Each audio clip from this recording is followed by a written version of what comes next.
Boa tarde, que a graça e a paz do Senhor Jesus Cristo transborde em nossos corações no início de mais um programa Esperança do Porvir. Eu quero convidar a você para orarmos e logo após estaremos fazendo o comentário. Oremos. Senhor nosso Deus, nós te rendemos graça de todo o nosso coração, porque Tu és bom e a Tua bondade dura para sempre. Para sempre vive quem se abriga nesta bondade. Foi o que nós fizemos e aqui estamos desfrutando, Senhor, o efeito desta bondade em nossas vidas. Que nesta tarde o Senhor manifeste, acione esta bondade e que alcance a todos os corações que participarão desse trabalho. Essas bênçãos eu te peço em nome de Jesus. Amém. Pois é, eu quero começar nesta tarde perguntando a você, o que é o cristianismo para você? O que ele representa? Qual seria a resposta que você me daria se você tivesse presente? Ou, se fosse você perguntando a mim, o que é o cristianismo? Certamente que eu estaria no dever de lhe dar uma resposta. Então, eu quero lhe responder começando dizendo o que não é o cristianismo, ou o que o cristianismo não é. O cristianismo não é força de expressão.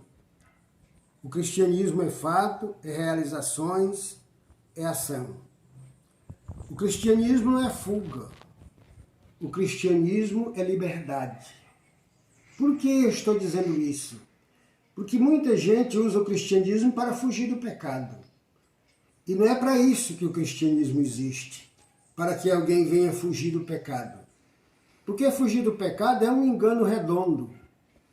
Porque o pecado está dentro de cada um de nós.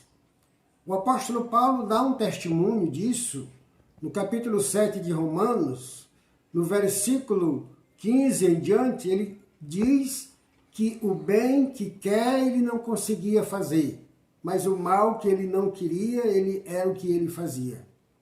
E no versículo 19, melhor dizendo, no versículo 17, do mesmo capítulo 7 de Romanos, ele diz, quando eu faço isso, não sou eu que faço, mas o pecado que habita em mim. Isso significa dizer que o pecado está dentro do homem. Por isso não tem como o homem fugir do pecado. E eu gostaria até de dar aqui uma ilustração nessa questão de fuga, de fugir do pecado, ou de ser liberto.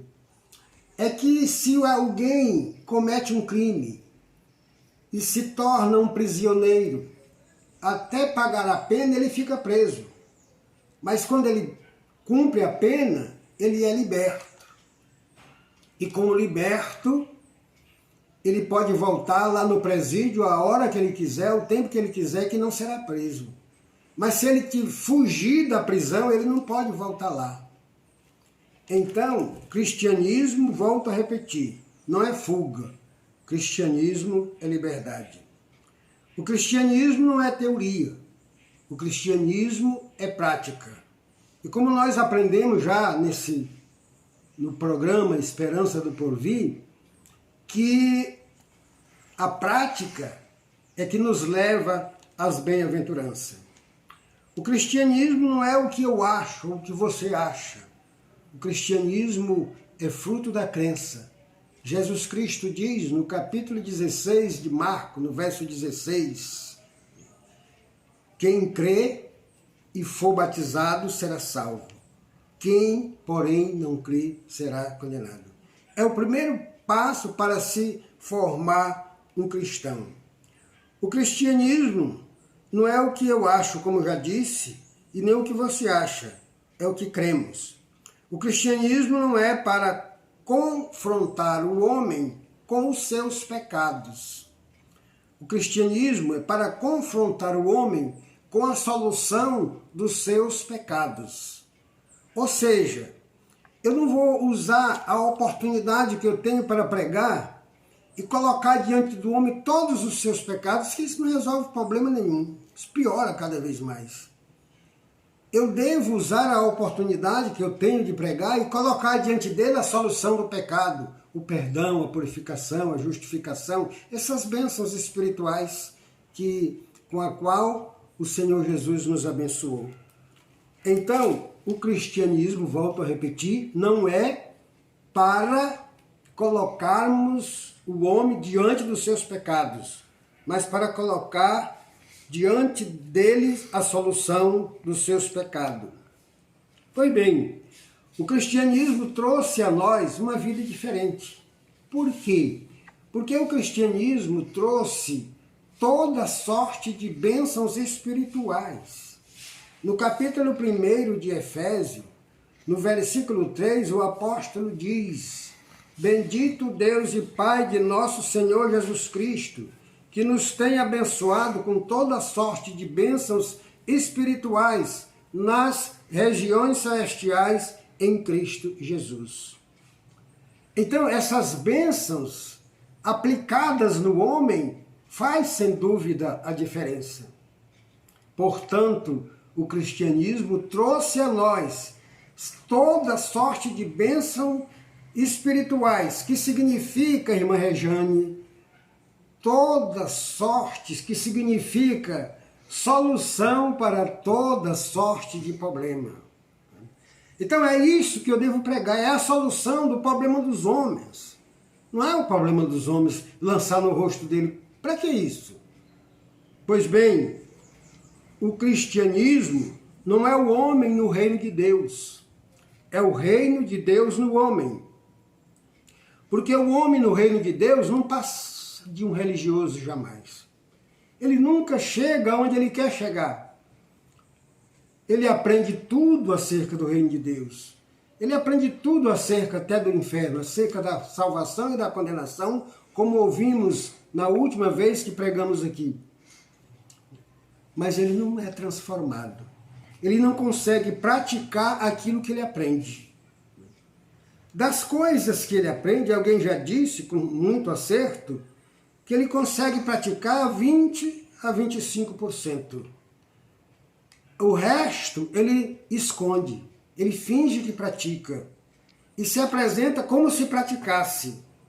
É isso que acontece com um homem no reino de Deus. Já o reino de Deus no homem faz dele um cristão, porque o reino produz nele uma energia que o capacita a praticar a justiça de Deus. Se ele não consegue cumprir tudo que aprende, mas o que ele não consegue, ele não esconde, ele não finge que cumpriu, ele confessa. E o Senhor Jesus Cristo fala disso como um ato de justiça do homem.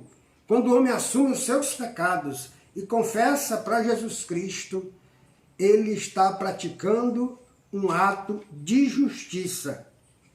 E aqui, o Senhor Jesus Cristo diz em 1 João, versículo 9, que aquele que confessa os seus pecados, ele é fiel e justo para perdoar os pecados e purificá-los de toda a injustiça. Isso é o que o reino de Deus faz no homem, neutralizando o efeito negativo produzido pela sua natureza terrena e implantando nele a natureza divina. É preciso dizer que o reino de Deus é colocado no homem pelo Espírito Santo. Sim, como nós já ouvimos, o cristianismo verdadeiro é o reino de Deus no homem. E ele é colocado no homem pelo Espírito Santo. Se não, vejamos. Deus, o Pai, é Deus sobre nós. Jesus Cristo é Deus conosco. O Espírito Santo é Deus em nós. O Pai trabalhou na criação, o Filho na redenção, o Espírito Santo na santificação. A missão do Pai foi criar um reino para nós. E o Senhor Jesus Cristo se refere a esse reino quando anuncia que vai nos chamar, quando chegarmos na eternidade, ele vai dizer: vinde benditos do meu Pai, tomai posse do reino que foi preparado antes da fundação do mundo. Está vendo? O reino que o Pai preparou para nós foi preparado antes da fundação do mundo. E o Senhor Jesus Cristo trouxe esse reino a nós. Essa foi a missão dele. Trouxe esse reino a nós. Pois bem, o apóstolo, melhor dizendo, o profeta João Batista, quando pregava a vinda de Jesus, ele dizia no capítulo 3 de Mateus, no versículo 2, ele dizia: arrependei-vos, porque é chegado a nós o reino de Deus. Era o Senhor Jesus Cristo trazendo este reino a nós. Mas o Espírito Santo teve como missão colocar esse reino em nós. Graças a Deus que hoje o que fazemos, o que falamos, em termos de louvor, em termos de adoração, é produto do agir do Espírito Santo em nós. Por isso, eu acredito e afirmo, somos uma extensão do reino de Deus. E é o reino de Deus que Jesus Cristo se refere no capítulo 6 de Mateus, quando ensinou a oração do Pai Nosso. Ele nos ensinou a orar dizendo: venha a nós o teu reino. Venha a nós o teu reino.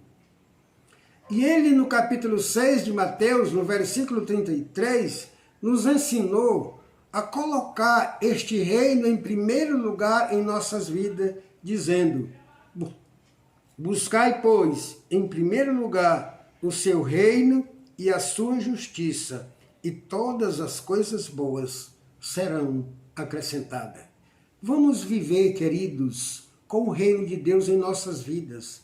Alguém já disse, provavelmente com muito acerto, que se o reino de Deus não estiver em primeiro lugar na sua vida, ele não está em lugar nenhum. Eu não digo isso, eu não tenho autoridade para lhe dizer isso, mas faz sentido. Porque se ele quer o primeiro lugar, se o primeiro lugar foi programado por Deus para que ele fosse colocado lá, e nós colocamos outra coisa nesse lugar, então ficamos sem o direito de contar com o reinar do Pai, do Filho e do Espírito Santo. Que nesta tarde o Senhor nos abençoe, o Senhor nos guarde e nos proteja. Amém.